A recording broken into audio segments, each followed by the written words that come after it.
Alright, I'm out here testing the Sig Cross 308. Have my box and my targets set up out there. 100 yards. This is my setup.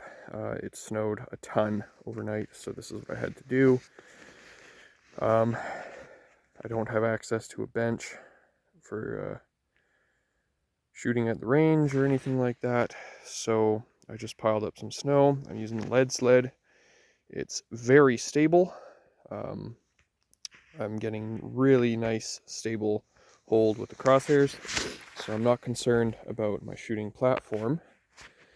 Got hand loads in there, which I've already shot through. Brand new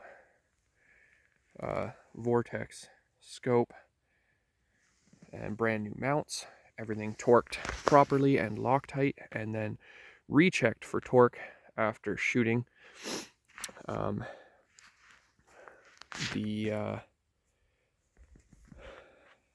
the other bolts I checked for torque as well, including the rail. I took these bolts out, blue Loctite them, and retorqued them to what the manual specified.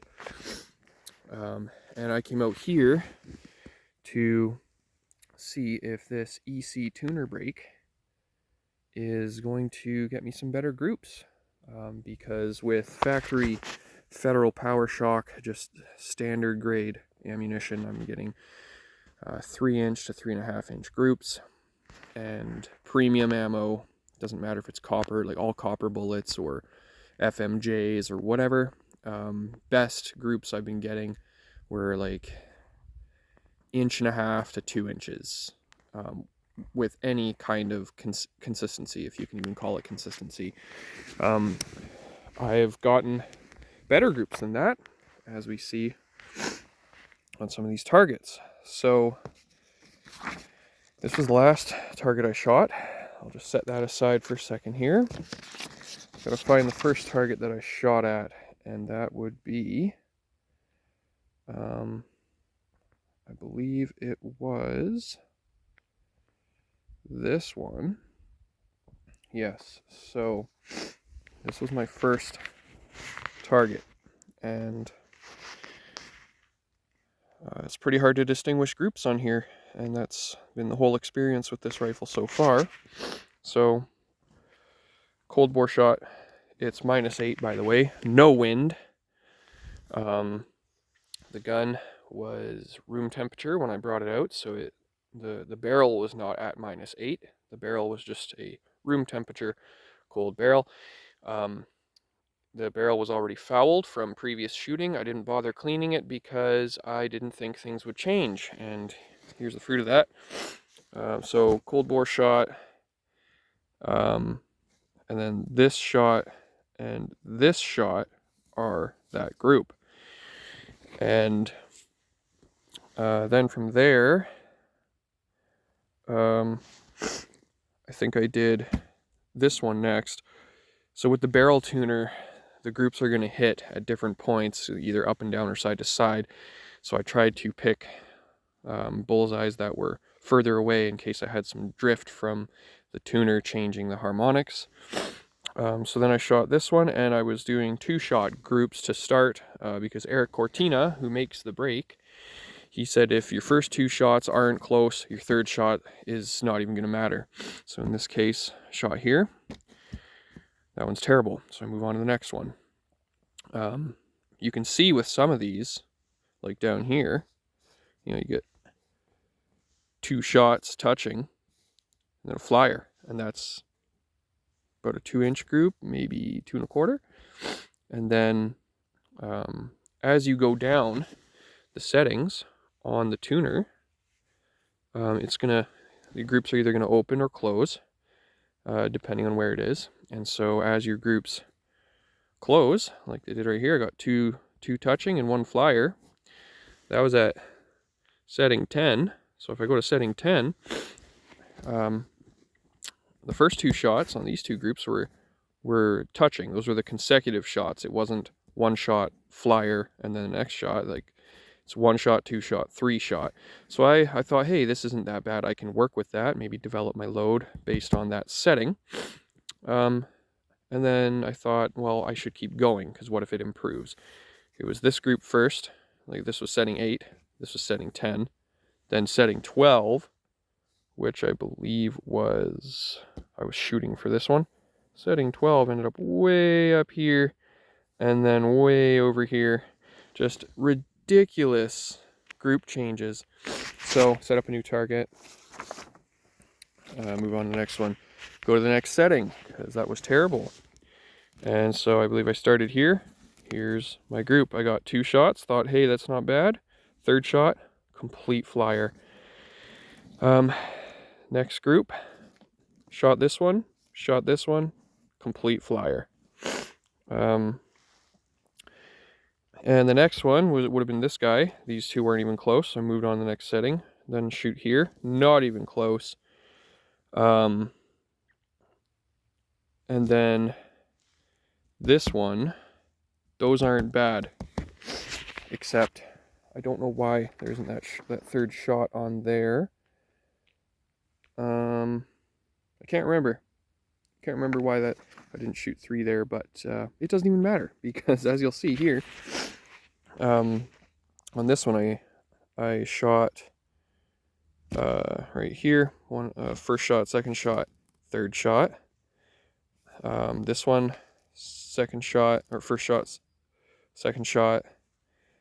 And then I thought, well, I'm almost out of ammo. Why don't I go back to setting 10, since that produced the best group? I go back to setting 10 for this one. 1, 2, 3. Not bad. 4th shot, way the heck out here. So I count the flyers. Like, you know, that's pathetic. That's like a 2-inch. That's over 2 inches. It's got to be over 2 inches. I'd be happy with this. If that was what it did, great. But as you can see, that 4th shot, it wasn't anywhere close. Like, I get that the barrel's going to heat up, your groups are going to get bigger, but it shouldn't be way the heck out in no man's land. I expect it to be maybe down here or up here, somewhere near that group. And I thought, hey, if that 4th shot lands anywhere in here, I'll be happy. I'll just adjust my scope, work up some more hand loads, stay on setting 10, and come back and refine this load. But I got that. And that is the story of this rifle's life so far. About 350 rounds down the barrel now.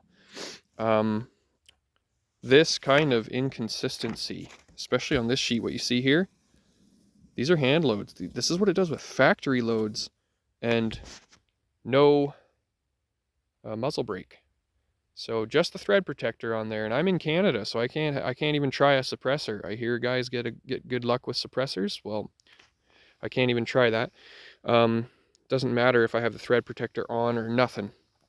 The fact that it is completely inconsistent, even with the barrel tuner, tells me that something's wrong, because the tuner should be able to eliminate any barrel harmonics, or it should be able to at least rein them in. And that's a $400 tuner. If this is the best I can expect from a tuner, which should be printing, it should take you from this group to a 1/2-inch group or less. It's a proven product, so I know it works. But this is exactly what the gun has been doing, with or without a tuner.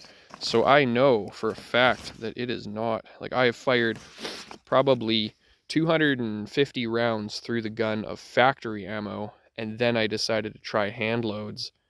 Maybe it's more like 200 rounds and then 150 hand loads.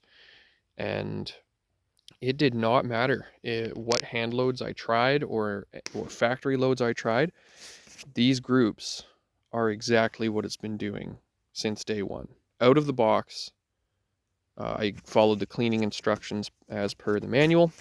I went through all of the possible scenarios that I can think of for why it might not be shooting good.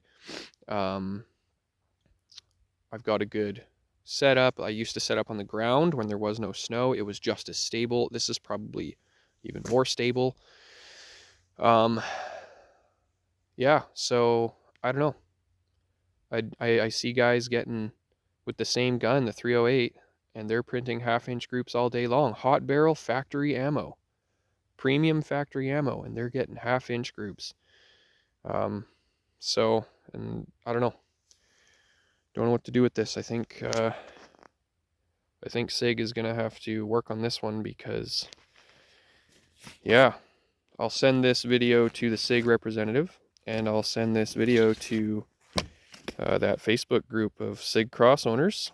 They've all seen my other targets. They know this is nothing new. This is like, what is this? Almost a 3-inch, 2.5-inch group, 2.25-inch group.